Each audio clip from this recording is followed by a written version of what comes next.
이 하나님 말씀은 요한복음 2장 23절에서 21절 말씀인데 3장 5절까지만 읽도록 하겠습니다. 우리 자리에 일어나서 하나님 말씀 받도록 하겠습니다.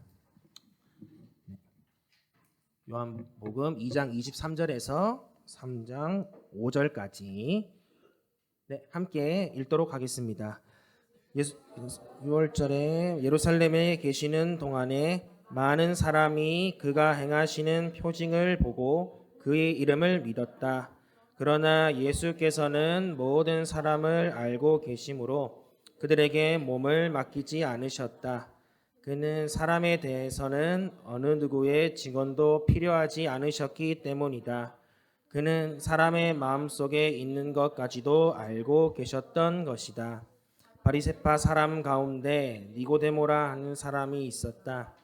그는 유대 사람의 한 지도자였다. 이 사람이 밤에 예수께 와서 말하였다. 랍비님, 우리는 선생님이 하나님께로부터 오신 분임을 압니다.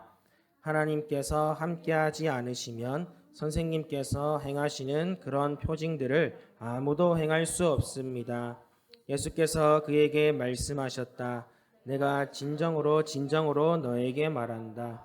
누구든지 다시 나지 않으면 하나님 나라를 볼 수 없다. 니고데모가 예수께 말하였다. 사람이 늙었는데 그가 어떻게 태어날 수 있겠습니까? 어머니 뱃속에 다시 들어갔다가 태어날 수야 없지 않겠습니까? 예수께서 대답하셨다. 내가 진정으로 너에게 말한다. 누구든지 물과 성령으로 나지 아니하면 하나님 나라에 들어갈 수 없다. 아멘. 네, 우리 주변에 5사람씩 만나서 하늘 복 많이 받으세요. 우리 인사하도록 하겠습니다. 하늘 복 많이 받으세요.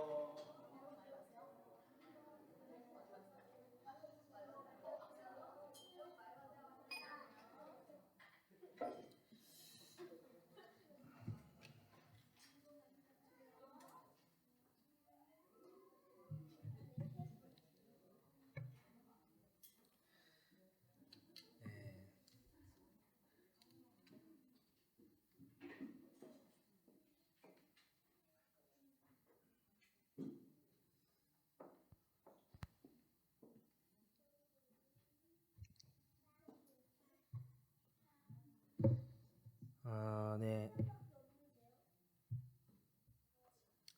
오늘은 그 믿음의 경계선 앞에 선 사람들이란 제목으로 함께 말씀을 나누려고 합니다. 여러분들 뭐 성경을 읽거나 혹은 간증 같은 거를 듣잖아요. 뭐 다니엘 기도회나 뭐 새롭게 하소서 같은 것들도 보시는 분들도 계실 텐데 그런 간증을 듣고 나면 어떤 생각이 드실까요? 저런 상황 가운데서도 어떻게 저런 믿음을 가질까 참 대단하다라는 생각도 듭니다. 저는 그런 간증을 들으면 두 가지 생각이 떠오르더라고요. 하나는 나도 한번 다시 해봐야겠다라는 도전과 동시에 난 저렇게 살 수 있을까라는 그런 부담감들. 특히 우리 지난 다니엘 기도회 때 아주 임팩트 있었던 한 간증자가 있었죠. 그 하베르 바르뎀 우리 분장을 하고 간증해줬던 권호중 집사님. 그분 같은 경우에는 제가 뭐 이렇게 들어봐도 아주 뭐 말이 세요.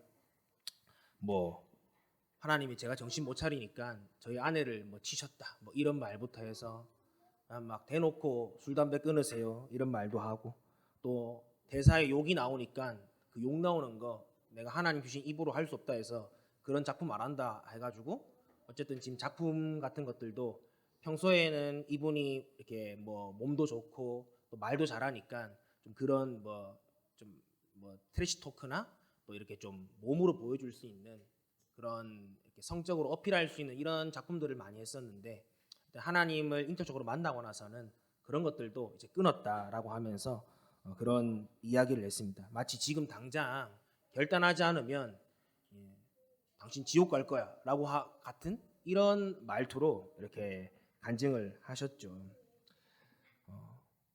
이런 간증을 들으면 정말 대단하고 나도 한번 해볼까라는 생각이 드는 동시에 또 한편으로는 내가 정말 저렇게 살 수 있을까? 내가 저분이 믿는 하나님과 내가 믿는 하나님이 다른 것 같고 내 믿음은 저분에 비해서는 아주 보잘것없는 것 같다라는 그런 상대적인 좀 박탈감이라 할까요? 그런 것들을 느끼기도 합니다. 여러분 혹시 이런 경험 해보신 적 없으세요? 솔직히 안 웃긴데 남들 다 웃으니까 막 어색하게 막 하고 웃는 그런 경험들. 또 솔직히 이건 아닌데 남들이 다 맞다고 하고 그렇게 하니까 나도 어쩔 수 없이 그냥 눈치 보이기도 하고, 또 사람들이 막 손가락질 할까 봐 부끄러워서 그냥 아닌 건데 맞다고 넘어가는 그런 경우들. 그런 경우들이 우리 삶 가운데도 종종 일어나기도 합니다. 그럼 혹시 이런 경험 없으십니까? 예수님을 믿다가 예수님이 잘 안 믿어지는데 교회 사람들이 목장에 가면 다 막 예수님 만났다고 자기 간증하고 자기 이야기하고 기도 응답 받은 거 이야기하는데 나 혼자 마치 나는 그런 거 잘 모르겠는데 라고 이렇게 무인도 위에 혼자 동떨어진 그런 느낌들. 또 설교 때도 저도 그렇고 우리 목사님도 그렇고 마치 뭔가 설교하는 대상들이 잘 믿는 사람들인데 좀 힘들고 어려우니까 뭐 말씀대로 위로해주고 또 권면하는 이런 말들을 듣다 보니까 잘 모르겠다. 나도 이렇게 하고 있으면 이게 신앙생활이고 이게 예수 잘 믿는 거겠지 하고 그냥 묻어가고 그냥 이렇게 함께 묻어가는 그런 신앙생활, 그런 믿음 생활을 하고 계신 분이 있진 않으십니까?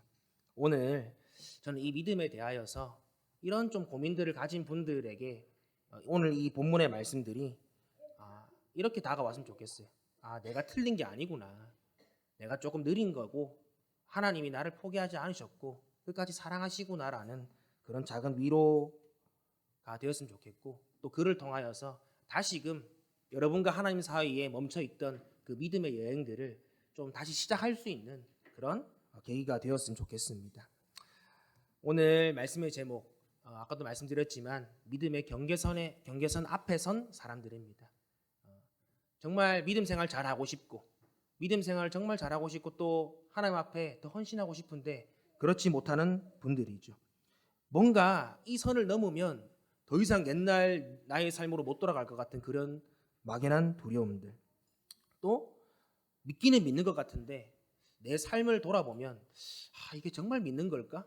신앙생활이 이렇게 하는 게 맞는 걸까라고 내 스스로 의심하는 그런 분들이 바로 믿음의 경계선 앞에 선 사람들입니다. 그런데 오늘 본문에 나온 두 부류도 이런 고민들을 하는 사람이었어요. 하나는 23절에 나오는 많은 사람들, 무리라고 그냥 통칭하겠습니다. 그리고 다른 하나는 오늘 주 내용이 되는 요한복음 3장에 나오는 니고데모란 유대인의 지도자가 나옵니다. 이 두 부류 모두 공통점이 있어요. 뭐냐면 둘 다 예수님을 믿는다는 거예요. 근데 또 이 사람들의 믿음의 근거도 동일합니다. 뭐냐면 이 사람들이 예수님을 믿는다고 말하는 근거가 뭐냐고 했을 때 바로 예수님이 행하신 표징, 우리 개역 개정에는 표적, 이 표징과 표적, 기적 때문이라고 성경이 말하고 있는 거예요. 우리 2장 23절을 한번 같이 읽어보면 좋을 것 같습니다. 2장 23절 말씀 시작. 예수께서 6월절에 예루살렘에 계시는 동안에 많은 사람이 그가 행하시는 표징을 보고 그 이름을 믿었다. 그리고 3장 2절도 한번 보여주세요. 3장 2절 시작. 이 사람이 밤에 예수를 말하였다. 라삐님, 우리는 선생님이 하나님께로부터 오신 분임을 압니다.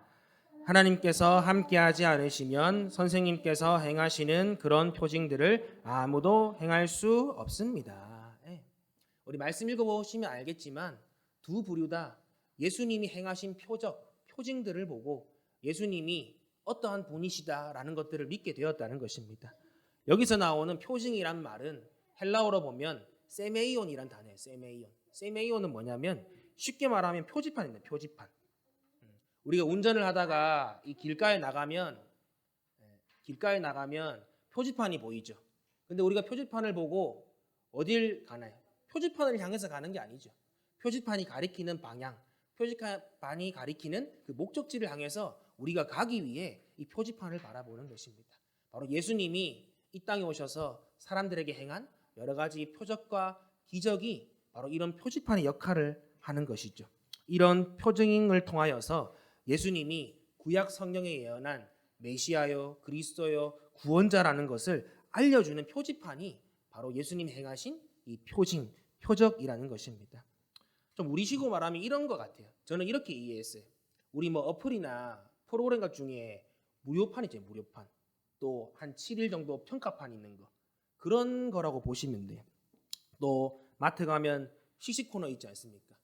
거기서 살짝 맛만 보는 거예요. 거기서 배불리는 분 없으시죠? 저희 집엔 있거든요. 네. 옛날에 한번 가니까 한 입 먹었다고 배고프대요. 그래가지고 막 소리를 지르는 거 안 준다고.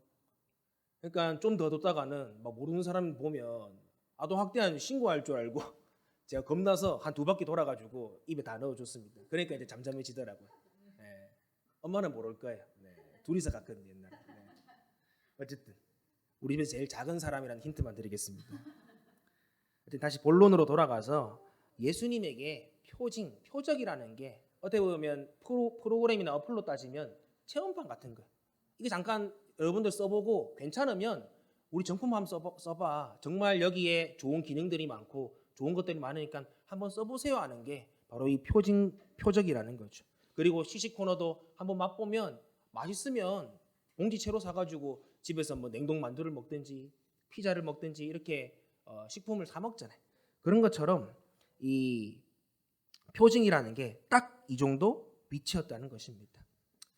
예수님은 이 표징, 어떻게 보면 예수님이라는 분의 이 체험판을 통해서 우리에게 어떤 걸 알려주고자 하셨을까요? 판매자가 무료 버전 시식 코너를 통해서 자기 제품이 좋다는 걸 알려주고 소비자들이 이것을 사가게 하기 위한 것처럼 예수님도 내가 맛보기로 이런 거 보여주는 거 정말 좋은데 너희들이 이걸 주는 나를 믿으면 이것보다 훨씬 더 좋고 행복한 그런 것들을 얻을 수 있을 거라고 우리에게 알려주려고 그런 기적들을 베풀어 주시지 않았을까요? 이처럼 표징이 우리식으로 표현하면 기도응답이나 혹은 여러분들이 신앙생활하면서 하는 여러 가지 영적 체험들 뭐 이런 것들은 하나님께서 이제 우리로 하여금 얘야 한번 이제는 네가 이런 거 경험해 봤으니까 좀 다친 마음이 있고 좀 굳은 마음이 있으면 이제 좀 그런 것들을 열고 나랑 함께 하자. 나랑 함께 행복한 그런 삶을 살아가자라고 초청하시는 하나님의 사랑의 음성, 손길임을 깨닫고 여러분들의 믿음의 걸음을 지금보다 한 발짝만 더 내디딜 수 있는 저와 여러분들 되시기를 예수님의 이름으로 간절히 축복합니다. 근데 다들 알고 이 믿음의 경계선에서 한 발짝 더 나아가면 얼마나 좋겠어요. 근데 그러지 못하고 여전히 그 경계선 앞에서 여기 한 걸음만 더 가면 정말 예수님과 함께 행복한 삶을 살아갈 수 있음에도 불구하고 여전히 그 세상이라 할까요? 어쨌든 자기 믿음의 그 경계선과 예수님 사이에 그 어느 지점에서 더 넘어가지 못하고 갈팡질팡하는 분들. 또 혹은 이거 어떻게 해야 들어갈 수 있죠? 어떻게 해야 주님 만날 수 있죠? 라고 하면서 방법 자체에 대해서 고민하고 있는 그런 분들도 계실 거예요. 오늘 본문에서는 예수님이 행하신 표징을 경험한 무리들도 또 한밤중에 예수님을 찾아와서 자신이 궁금했던 그 진리에 대해서 물어봤던 니고데모도 모두 이 경계선 앞에 선 사람들이라고 성경은 말하고 있다는 것입니다. 그런데 두 부류는 고민하는 게 달라요. 무리들은 어떤 고민을 할까 하면 갈까 말까 고민하는 부류고 니고데모는 가고 싶은데 어떻게 해야 그 진리를 찾아갈 수 있는지를 고민하는 부류입니다. 무리들은 솔직히 말하면 예수님보다는 예수님이 행한 기적을 더 바라는 사람들이었어요. 그러니까 당연히 제자로서의 부르심엔 관심이 없죠. 지금 자기 살 길 찾기도 바쁜데 거기까지 생각할 마음의 여유가 없다는 거예요.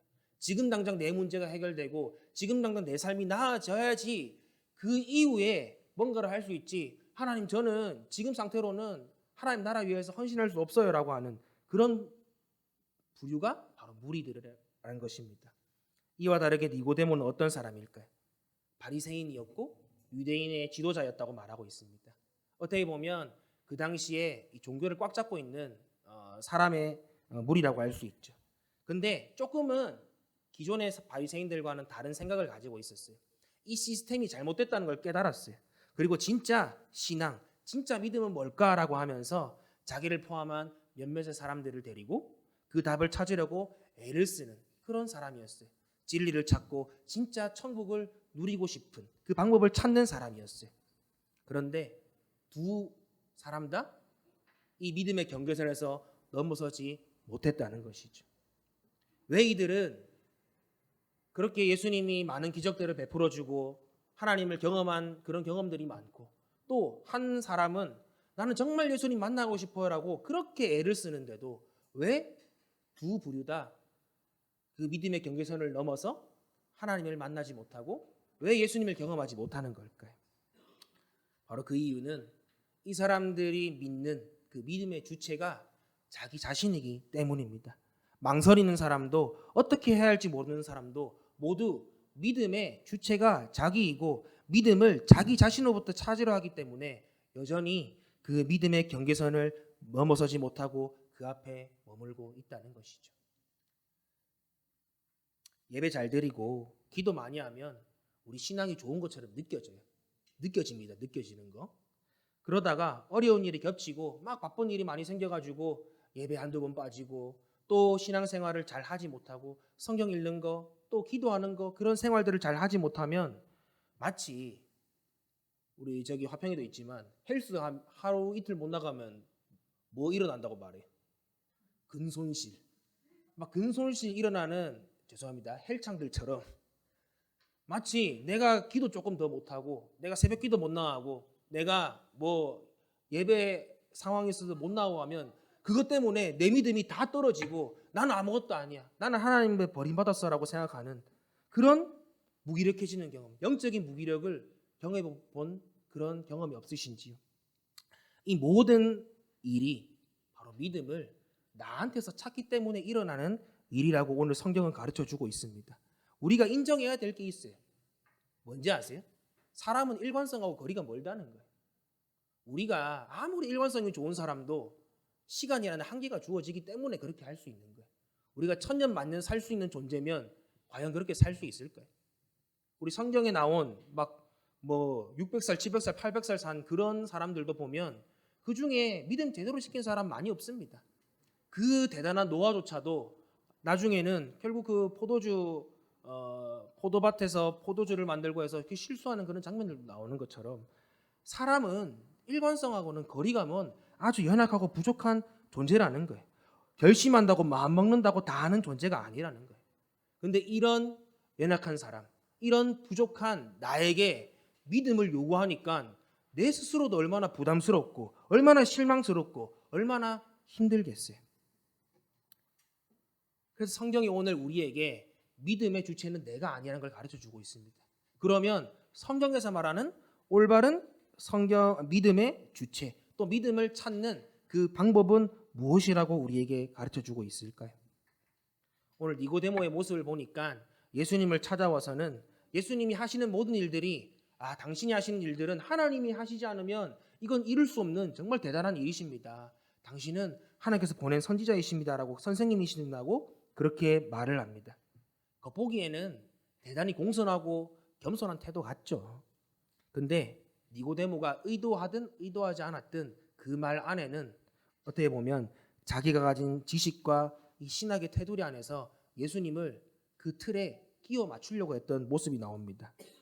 우리 2절을 한번 다시 읽어볼게요. 그 쌍타원표 있는 부분부터 랍비님부터 읽겠습니다. 시작.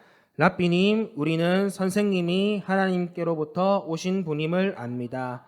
하나님께서 함께하지 않으시면 선생님께서 행하시는 그런 표징들을 아무도 행할 수 없습니다. 그러니까 보기만 보면 되게 겸손한 말 같고 나름 끼어있는 사람의 말 같아요. 근데 이거는 지식인의 말밖에 안 된다는 것입니다. 이거를 제가 주석을 찾아보니까 질문으로 바꾸면 그 신학자는 이렇게 해석하더라고요. 뭐냐면 당신은 누구십니까? 당신이 행하시는 표징들을 보아하니까 선지자이신 것 같기도 하고 메시아이시기도 한 것 같은데 정확히 당신은 어떤 분입니까? 라고 질문하는 그 의도가 지금 2절에서 예수님께 하는 이 말 안에 내포되어 있다는 것입니다. 근데 이런 질문을 한다는 것 자체가 뭐예요? 믿음을 주님으로부터 찾는 게 아니라 내가 가진 기준과 내가 가진 생각으로 주님이 메시아인지 아닌지를 판단하려고 하는, 결국 나로부터 시작한다는 걸 말해주는 것이라는 거죠. 저는 이런 니고데모의 모습을 보면서 저희 20대의 모습이 많이 생각났습니다. 저도 은혜도 많이 받고 기도도 많이 해봤어요. 새벽 기도 나가서 2시간 기도해보고 저녁에 9시에 가서 또 기도해보고 하루에 막 3, 4시간 기도해본 적도 많고요. 또 뭐 방언도 해보고 또 기도하다가 어떤 영적인 체험들도 해보고 또 교회에서 봉사도 많이 하고 여러 가지 것들 많이 해봤어요.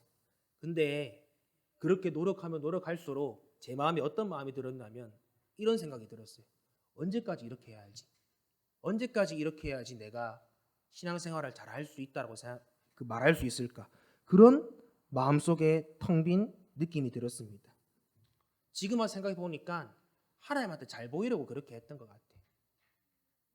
그러니까 하면 할수록 더욱 지치고 부담스러운 생각이 들었습니다. 또 조금이라도 그런 생활하다가 잠깐 넘어지거든요. 특히 옛날에는 그런 게 심했어요. 저희 이제 찬양팀 집회가 한 3달에 한 번, 2달에 한 번 분기별로 했었는데 그거 하면 막 한 달 전부터 준비하거든요. 한 달 반, 2달 반 전부터. 악기 팀들은 한 2달 반 전부터 해서 콘티 한 8개, 9개 나오면 그거 하루 종일 연습하고 막 주중에 모이고 막 주말에 모이고 해서 거의 한 2달을 준비해가지고 어쨌든 큰 예배를 드립니다. 그러면 끝나고 나면 채워져야 되잖아요. 근데 거기서 뭔가 이 불이 확 꺼진 것 같은 느낌이 들면서 또 하나님 앞에 이 은밀한 죄들을 막 짓기 시작하는 겁니다. 그런 것들을 수없이 많이 반복했었어요. 그러니까 그거를 하면 할수록 제가 점점 비참해지고 하나님 앞에 버림받을까 봐 두려운 그런 마음들이 들었다는 것입니다. 근데 제가 그런 시간들을 다 지나고 이제 뭔가 좀 하나님 대해서 조금이라도 알 것 같고 또 신앙생활이 어떻게 하는 것인가를 우리 포커스 교회 이렇게 다니고 또 목사님 사모님도 배우면서 제가 깨달은 건 뭐냐면 한 가지가 깨달아졌습니다. 제가 간증하는 분들이 어떤 마음으로 그 자리 앞에 서고 어떤 마음으로 그런 삶을 살아왔는지가 제가 조금이나마 이해가 되는 거예요. 왜 저분들이 저렇게까지 고생하면서 사는지 옛날에는 간증 들으면 부담됐어요. 나는 저렇게 못 사는데 어떻게 저런 말을 할 수 있을까? 약간 좀 뭐라 해야 될까? 전교 1등만 모아놓고 막 나 공부 잘했어 이렇게 하고 막 저는 막 꼴찌인데 막 너 공부 열심히 안 해서 너 그런 거야라는 그런 마음으로 막 다가오는 거예요. 근데 그런 것들이 진짜 예수님을 인격적으로 만나고 신앙생활에 대해서 제대로 알게 되니까 그분들의 마음이 어떤 마음인지 알게 되더라고요. 저는 제가 20대 때 냈던 제 열심이 하나님께 인정받고 하나님께 잘 보이기 위해서 했던 거라면 똑같은 열정이거든요. 근데 그분들은 달랐어요. 그분들은 인정받으려고 한 게 아니라 이미 그런 거 하지 않아도 하나님이 나를 사랑하시고 나를 인정해 주신다는 그 마음을 가지고 하나님을 사랑하는 마음으로 그 사역들을 지속적으로 감당할 수 있었다는 걸 제가 그런 시간들이 지나고 나니까 깨달아지게 되었습니다. 하나님을 사랑해서 그런 삶을 살아간다는 것, 똑같은 열심이어도 너무나도 다른 동기인 거예요. 저는 인정받으려고 그렇게 노력했다면 그분들은 이미 내가 그런 것 하지 않아도 하나님 나를 사랑하신다는 그 사랑이 충만하니까 그 기쁨과 그 감사와 그 자유하는 마음으로 그 일들을 감당했다는 것입니다. 사랑받고 인정받기 위해서 할 때는 잘하면 부담이에요. 더 잘해야 될 것 같으니까. 못하면 죄책감을 느껴. 근데 사랑해서 하니까요. 잘하고 못하고가 문제가 안 되는 거예요. 그저 내가 사역을 잘하든 못하든 내가 결과가 좋든 안 좋든 내가 예수님 믿다가 좋은 일을 만나든 슬픈 일을 만나든 간에 그것과 관계없이 그저 그 길 가운데 주님과 함께 하는 것 자체가 기쁨이고 감사로 바뀐다는 것을 이 일들을 통해서 제가 깨닫게 되었습니다. 오늘 예수님께서는 무리들을 보시고는 계속 먹고 사는 문제 때문에 주님의 얼굴은커녕 손만 바라보는 그 모습에 안타까워하시고 니고데모는 보시면 이미 본인은 사랑받는 존재예요. 사랑받는 존재임을 믿고 그대로 행하면 되는데 그런 것들을 까먹고 계속해서 인정받으려고 마치 빚쟁이한테 쪼들려가지고 막 쫓겨다니는 그런 사람처럼 막 신앙생활하는 모습들이 너무 불쌍해 보이셨던 것입니다. 여러분들은 어떠세요? 여러분들의 지금 신앙생활은 어떠십니까? 어떤 분들은 아직 내가 왜 예수 믿어야 되는지에 대한 이유를 다 발견하지도 못한 채 그저 이 자리에 앉아 계신 분들도 계실 거예요. 또 어떤 분들은 나름 나 하나님 앞에서 잘 살아보고 싶어라고 하는데 자꾸 넘어지는 내 자신을 보면서 힘들어하고 좌절하는 분들도 계실 것입니다. 또 어떤 분들은 나는 하기 싫지만 내가 사랑하는 사람 때문에 이 자리에 앉아 계신 분들도 계실 거예요. 또 어떤 분들은 당장 내 삶에 해결되어야 될 문제 때문에 마치 이 교회 나오고 신앙생활하는 게 밀린 숙제하는 것처럼 그렇게 신앙생활하는 분들도 계실 것입니다. 근데 중요한 건 뭔지 아세요? 그 모습이 어떤 모습이든 예수님이 우리를 정죄하지 않는다는 거예요. 예수님이 우리 탓을 하지 않는다는 거예요.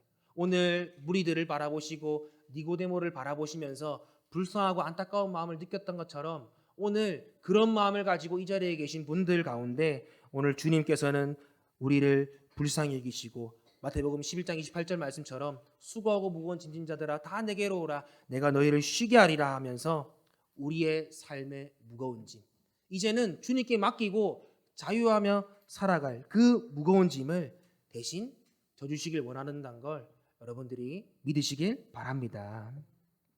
그래서 예수님께서 이렇게 말씀하세요. 이 믿음의 경계선을 넘어서 주님과 진정으로 동행하는 삶 주님의 일을 내가 다 뺏어가지고 내가 다 하고 주님 없이 나 혼자 주님한테 잘 보이려고 하는 그런 삶이 아니라 그저 주님과 함께하면서 이 땅에서 천국을 누릴 그 삶의 유일한 방법을 우리에게 말씀해 주세요. 그 말씀이 3절에 나와 있습니다. 한번 우리 다 같이 읽도록 하겠습니다. 3절 시작. 예수께서 그에게 말씀하셨다. 내가 진정으로 너에게 말한다.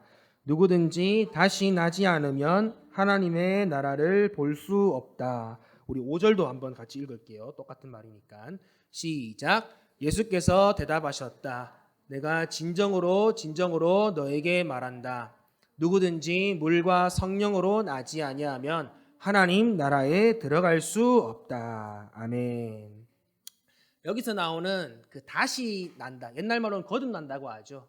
그래서 이 거듭이라는 다시라는 단어의 원어가 아노텐이라는 단어예요. 아노텐. 근데 아노텐은 다시라는 뜻도 있지만 또 다른 해석으로는 위로부터라는 뜻도 있습니다.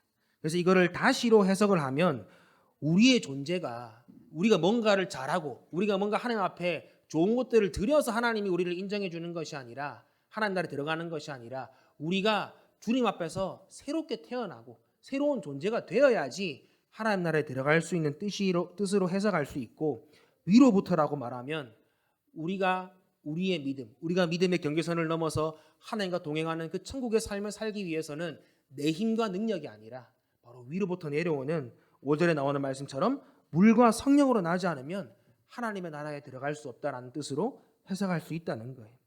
결국 이 말씀을 통해서 믿음의 주체가 누구라는 거예요? 내가 아니라는 거예요. 내가 잘 믿고 싶다고 믿어지는 게 아니에요. 여러분들 아무리 열심히 훈련받고 아무리 열심히 봉사하고 아무리 열심히 성경 많이 읽는다고 그것으로 우리가 구원받고 우리 믿음이 주님께 드려진 합당한 믿음이 되는 게 아니에요. 그것은 사랑하고 난 다음에 하는 거예요. 사랑하니까 하는 행동이고 그 이전에 하나님 앞에 우리가 이 믿음의 경계선을 넘어서 주님과 동행할 수 있는 유일한 비결 바로 그것은 오직 성령의 도우심으로 우리가 새로운 존재로 태어날 때 가능함을 믿으시길 바랍니다. 믿음은 내가 믿고 싶다 해서 믿는 것이 아니라 하나님이 먼저 우리를 찾아와 주시고 우리에게 그런 믿음을 주실 때만이 우리에게 그 믿음이 생겨서 복음이 깨달아지고 믿음이 자라난다는 거예요. 그러니까 여기 계신 분들 중에 예수님 안 믿어지는 분들 계실 수도 있어요. 근데 그분들 자책할 필요도 없고 우리가 그분들이 왜 아직까지도 변하지 않냐 그렇게 말할 필요가 없다는 것입니다. 왜요?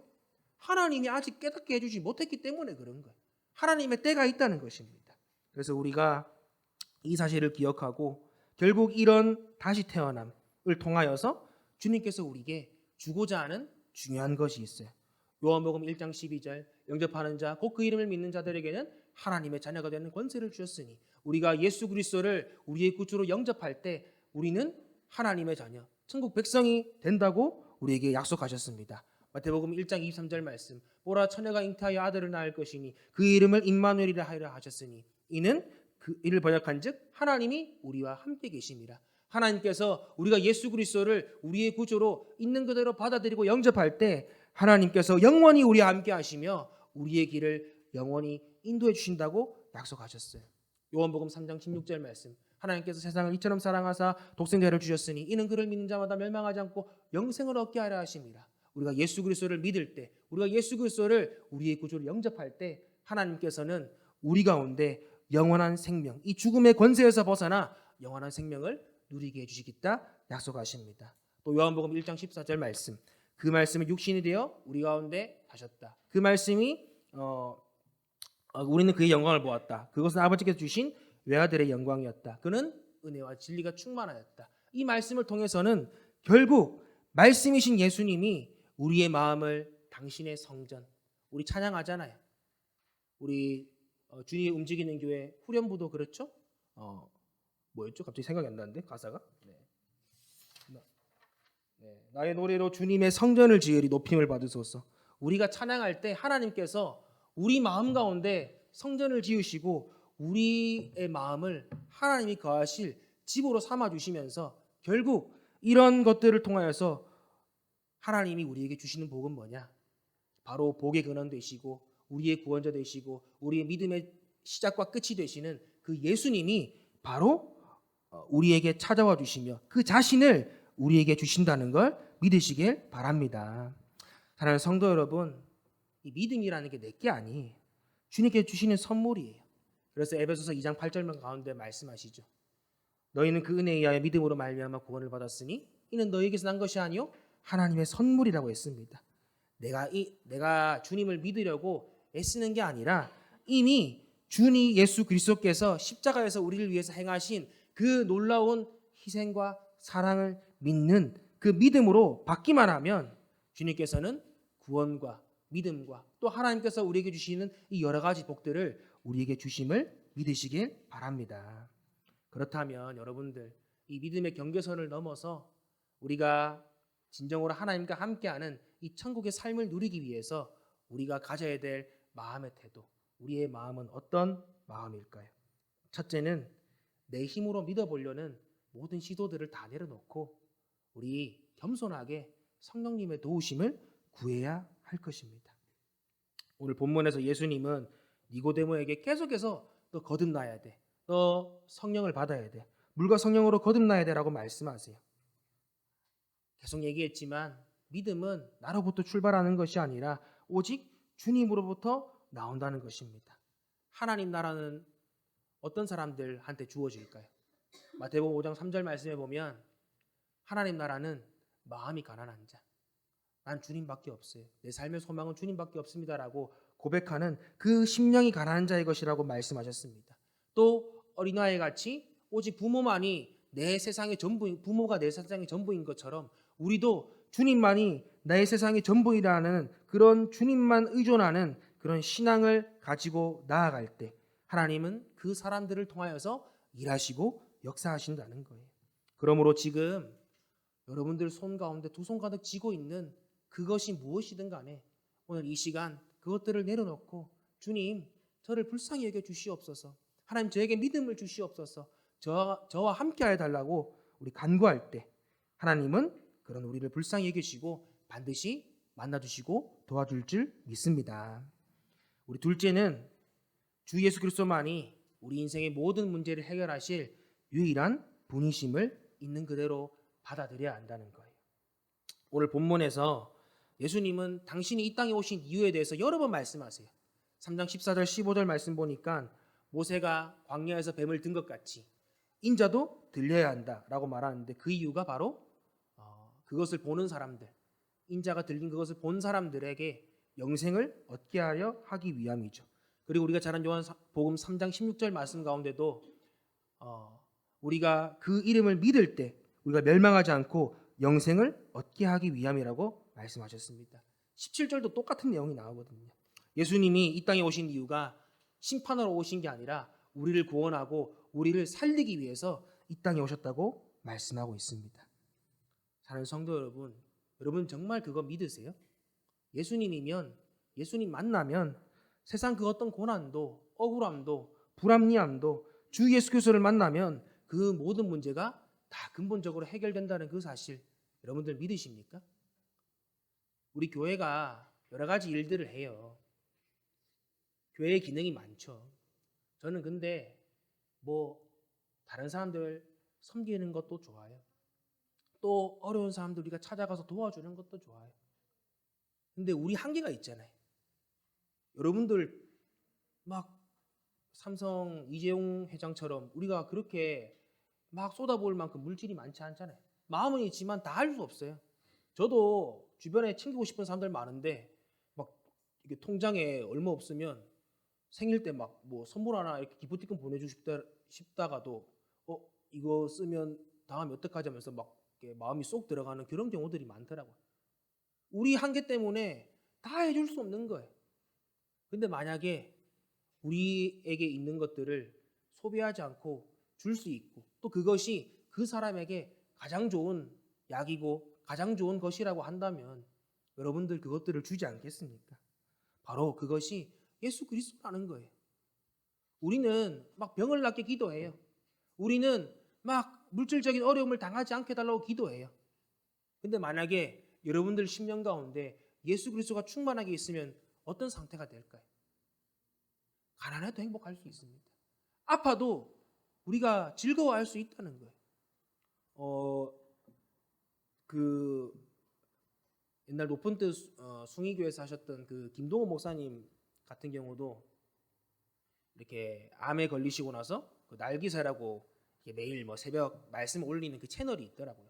근데 그분도 아프고 나니까 더 아픈 사람들의 마음들을 이해하고 또 더 힘들어하고 어려워하는 사람들에게 내가 만난 예수님, 내가 경험한 그 예수님을 당당하게 전하고 또 그분들에게 더 큰 은혜를 끼치는 그런 도구로 쓰임받는 것들을 보면서 그렇구나.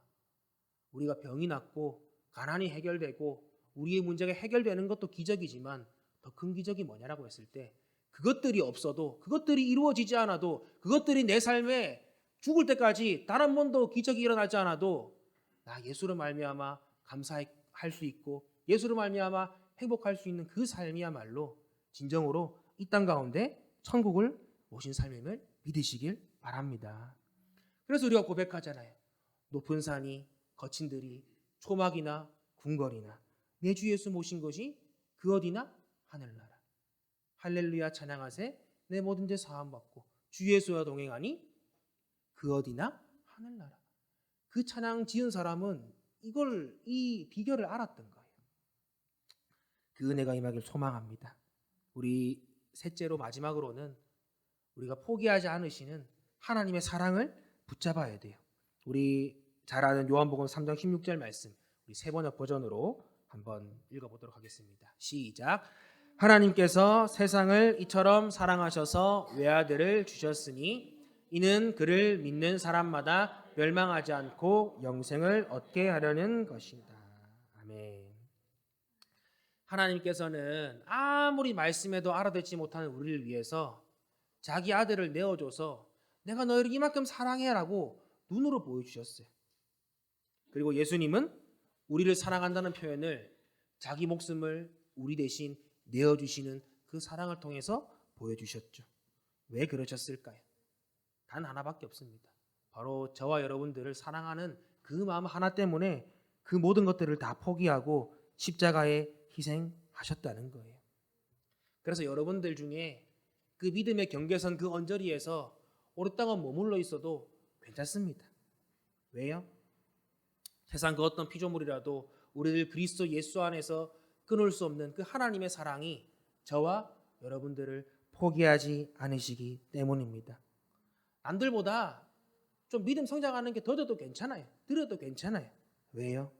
하나님이 우리를 사랑하는 그 사랑을 우리 붙잡기만 하면 로마서 8장 28절 약속대로 하나님을 사랑하는 자, 곧 그 뜻대로 부르심을 입은 자들에게는 모든 것이 합력해서 선을 이룬다는 그 말처럼 우리를 부르시는 사랑, 내 믿음이 나로부터 시작되는 것이 아니라 우리를 불러주시는 그분으로부터 시작하기 때문에 그분의 때에 우리로 하여금 그 믿음의 경계선을 넘어 우리도 이 앞에서 간증하는 사람의 그 간증처럼 그런 복된 삶을 살게 할 줄 믿습니다. 여러분, 이 니고데모 어떻게 되는지 궁금하지 않으세요? 성경 이 이후에 나오거든요. 2번 나오는데 마지막 19장에 가보면 이 니고데모가 다시 등장해요.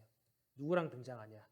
예수님의 시체를 달라고 했던 아리마대 사람 요셉이랑 같이 나와요. 이 아리마대 사람 요셉은 산헤드린 공의회, 그 당시에 약간 국회의원 같은 높은 위치에 있었거든요.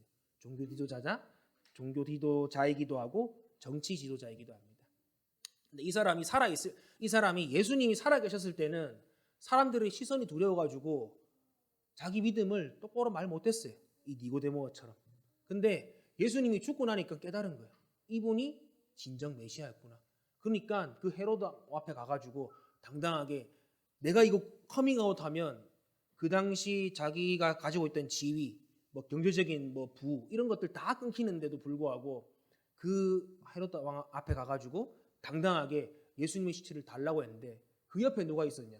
바로 오늘 예수님께 질문을 했던 그 믿음의 경계선 앞에서 머물러 있었던 그 니고데모가 바로 아리마대 사람 요셉 바로 옆에서 예수님의 장사 지낼 준비를 함께하고 있었다는 것입니다. 이것이 무슨 뜻일까요? 바로 한밤중에 예수님을 찾아온 그 니고데모가 드디어 하나님의 사랑을 깨닫고 믿음의 경계를 넘어서 찾아올 때는 밤이었죠. 근데 예수님의 시체를 받을 때는 언제였을까요? 바로 낮이었던 것입니다. 인생의 밤에서 낮으로 바뀐 그 기적을 경험하게 된 것입니다. 오늘 이 말씀을 마무리하면서 2022년에 작고하신 이어령 선생님의 시를 한 편 읽고 마치려고 합니다. 제목은 길가에 버려진 돌이라는 제목입니다. 제가 읽어드릴게요. 길가에 버려진 돌, 잊혀진 돌, 비가 오면 풀보다 먼저 젖는 돌, 서리가 내리면 강물보다 먼저 어는 돌, 바람 부는 날에는 풀도 일어서서 외치지만 나는 길가에 버려진 돌, 조용히 눈 감고 입 다문 돌, 가끔 나그네의 발부리에 채여 노여움과 아픔을 주는 돌, 걸림돌. 그러나 어느 날 나는 보았네. 먼 곳에서 온 길손이 지나다 걸음을 멈추고 여기 귓돌이 있다 하셨네. 마음이 가난한 자들을 위해 집을 지을 귀한 귓돌이 있다, 여기 있다 하셨네. 그 길손이 지나고 난 뒤부터 나는 일어섰네. 눈을 부릅뜨고 입 열고 일어선 돌이 되었네. 아침 해가 뜰 때 제일 먼저 번쩍이는 돌, 일어서 외치는 돌이 되었네. 70년을 하나님 없다고 주장하며 살았던 분이에요. 근데 그런 그분이 여러 가지 계기들이 있었지만 자기 딸이었던 작고하신 이민아 목사님이 실명의 위기가 있을 때 하나님한테 기도했대. 그것도 뭐 믿음이 있어서 기도한 게 아니라 그저 딸이 모았으면 좋겠다라는 그 바람으로 거의 뭐 신당 가서 이렇게 빌듯이 그렇게 기도를 했다고 하더라고요. 근데 그것이 계기가 되어서 결국 세례까지 받게 되었습니다. 그 세례를 받고 인생을 뒤돌아보니까 자기가 6살 때 경험한 한 경험이 떠오르는 거예요. 길을 가고 있는데 그 농촌길에서 문득 이 죽음에 대한 두려움들이 순간 막 엄습해 온 거예요. 근데 그 당시는 이유를 모르고 왜 내가 눈물을 흘렸을까? 내가 왜 그런 마음이었을까 몰랐는데 예수 믿고 나서 돌아보니까 그때가 하나님께서 처음 죽음이라는 것으로 자기를 찾아왔던 그 순간이었다라는 게 깨달아졌다는 것입니다. 하지만 그 주님의 음성에도 오랜 세월 이 이어령 선생님은 예수님을 부인하고 예수님을 멀리하면서 오랜 세월을 살아왔어요. 그런데도 오늘 이 시의 내용처럼 걸려 넘어지게 하는 걸림돌의 삶을 살았거든요. 예수 믿는 사람을 못 믿게 만들고 예수가 어디 있냐, 신이 어디 있냐라고 말하던 분이었습니다. 그렇게 걸림돌로 예수를 부인하며 오랜 시절을 살아왔는데 예수님이 막상 다시 찾아오니까 한마디도 거기에 대해서 얘기를 안 하는 거예요. 너 그때 왜 그랬어? 너 왜 예수 잘 믿는 사람들 못 믿게 그렇게 내가 없다고 말했니? 말하지 않으시고 그저 마음이 가난한 자들을 위한 귓돌로, 그 선생님 표현을 빌리면 책 제목이기도 하죠. 지성에서 영성으로 가는 그 문지방 언저리에서 머뭇거리는 그 사람들을 위한 모퉁이돌로 내가 널 사용하고 싶다라는 그런 마음을 경험하게 된 것입니다. 결국 이 차가운 지성을 무너뜨린 건 뭐냐고 했을 때 포기하지 않으시고 끝까지 이분을 기다려준 그 주님의 뜨거운 사랑, 주님의 그 포기하지 않는 사랑이 이 이어령 선생님의 차가운 지성을 무너뜨리고 마침내 지성에서 영성으로 넘어가는 그 문지방을 넘게 했던 것이죠. 그 이후에 삶이 많이 바뀌었어요. 그러니까 공개적으로 막 믿음을 공개하고 막 간증하러 많이 다니지는 않았지만 글로써 또 여러 가지 이 자기와 같이 오랫동안 이 믿음의 경계선에 머물러 있던 사람들에게 야, 한번 믿어봐. 내가 해보니까 좋더라.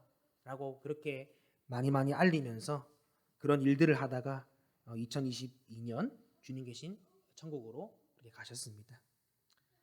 사랑하는 성도 여러분, 여러분들이 지금 가는 길이 틀린 길이 아니에요. 단지 남들보다 조금 느릴 뿐입니다. 조금 돌아가는 것 뿐이에요. 이령 선생님도 70년 걸렸죠. 모세 몇 년 걸린지 아세요? 모세? 80년. 이집트 왕자로서 40년, 광야에서 40년, 80년 걸려서 하나님 쓰임 받는 사람이 됐어요. 아브라함은요? 아브라함 믿음의 조상이잖아요. 100년 걸렸어요. 100년. 이삭을 제단 앞에서 칼 휘두를 때까지가 100년 걸렸어요. 이런 사람들도 그만큼 걸린다는 거예요. 여러분들이 느린 게 아니라는 것입니다. 그리고 더 정확하게는 느린 것도 아니고 하나님이 여러분들을 누군가를 살릴 그 귓돌, 모퉁이돌로 쓰실 때가 아직 오지 않았기 때문에 여러분들을 지금 그 자리에 두고 있다는 것입니다. 전도서 3장 1절에 말씀하고 있죠. 범사에 다 기한이 있고 천하만사의 때가 있다고 말했습니다. 여러분들이 믿음이 모자라거나 아니면 또 여러분들이 약해서가 아니라 주님이 여러분들을 시시기에 아직 제일 좋은 그 때가 오지 않았기 때문에 주님은 마치 이 다윗의 물맷돌처럼 여러분들을 주님의 품속에 고이 품어 두신 겁니다. 지금 믿음의 경계선 앞에 선 여러분들, 그 마음을 오늘 이 시간 이후부터는 조금이라도 한번 더 열어보는 거예요. 여러분들 주님 책망하지 않아요. 기다리고 계세요.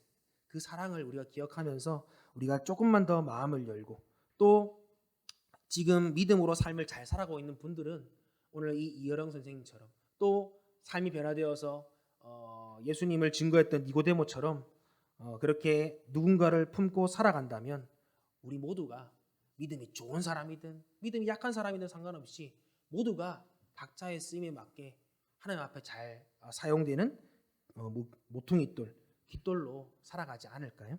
이번 한 주 우리 하나님 앞에 우리의 믿음을 둠으로 우리의 믿음의 경계선을 넘어서 주님과 함께 아름다운 동행, 아름다운 여행을 시작하는 저와 여러분들 되시기를 예수님의 이름으로 간절히 축복합니다.